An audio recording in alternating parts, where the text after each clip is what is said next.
Well, barring another blizzard or weather calamity, we really are, unfortunately, getting ready to help Mark call it a career this week. Friday will be my last day, so before I go, I'm getting as much advice as I can from our Live at 5 experts, including UW Health's distinguished psychologist, Shilagh Mirgain. Welcome. Hi, Shilagh. Oh, you have some tips for a successful transition into retirement. Yeah, first, Mark, I just want to thank you on behalf of all the viewers for the contribution you've made to this community. It's exceptional, and retirement is no small thing. You know, we call it a later in life developmental stage. You think of a child learning to walk as a developmental stage. There's a stage kind of at this time where the task is not to stagnate, but to have something called generativity, that you look at, you know, what you've achieved, who you are now, and then looking at how do you continue to flourish with what's next. It's a big transition in your life. So what are the challenges that Mark might face in the next couple? I mean, I would imagine it takes a while to sink in a little bit, doesn't it? Yeah, and to be patient with yourself. Sometimes when so much of who we are is tied up with our career, it can leave us a little bit adrift and wanderless. So to think about having some new goals. I think it's really important to celebrate, you know, celebrating you today, Mark, and celebrating when we're in that cusp of retirement of everything we've achieved. You know, there's so many good things, and sometimes there are things to wrap up, and then to be patient with that transition. Sometimes we have a little spaciousness until we think about what's next, but there's so many gifts and abilities, and I use that term generativity, things to still cultivate and do. It just might look different. I'm so glad you said celebrate, because he never likes the attention on him. No, I don't. No, and he, you know, I think if you had your way, you'd duck right out the back door. I call him sick on Friday. Yeah, just not show up. Don't you dare. Yeah.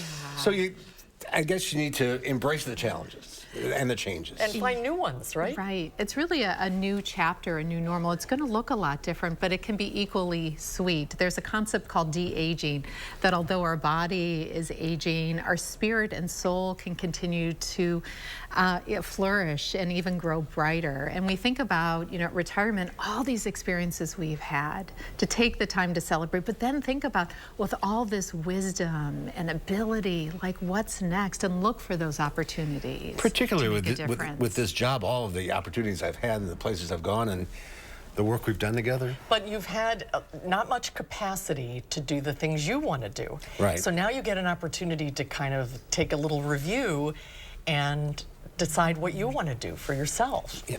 Get to the gym. I got some plans. There's some irons in the fire, but I think sleeping in is going to be one of the things. And more times with my dogs and my husband and friends. Most of my friends are retired. So there's a support system right there. Yeah, I love that. And that's so important, that kind of life review. And to think about, gosh, in this spaciousness, yeah, maybe I'll have time for some self-care, you know, to maintain those relationships. It always pays to build and strengthen and even make new friends. And then to find some new hobbies. We know people who thrive the most as they're aging have some tasks that they're really engaged in and engrossed in. So maybe learning new skills. And there might be things that you didn't have time for that now can really be a priority. Are you nervous about it? How do you feel about it? I'm not nervous about it. I don't know what it's exactly going to look like. Yeah, yeah. And I don't know if I can watch the news. Oh, that's interesting. That's interesting. I'm going to have to reprogram myself, because when something happens, you know, the news guy in me kicks in. Yeah. And I think that's such a great point, that there may be some times where it is hard, or you struggle, you see the news and you think, oh, I could have done it this way, and just be prepared for it, all of that. There's some grief, you know, of what's lost, but then again, there's this opportunity of what's to come, and it can be equally, if not more, beautiful.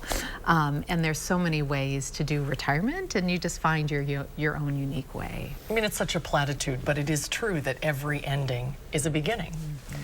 So a new door opens. Yeah, exactly. Yeah. Exactly. Yeah. I promise I won't email and say, why'd you do that? I know you will. I know you will.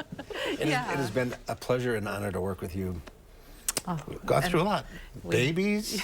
Yeah, dogs. And I really admire and respect all you've done, Mark. You have made a difference, and people notice. And just on behalf of everyone, thank you, thank you, thank you. Thank you. Beautifully said, Shilagh. Thank you so much.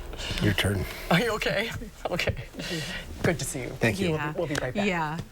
Congratulations.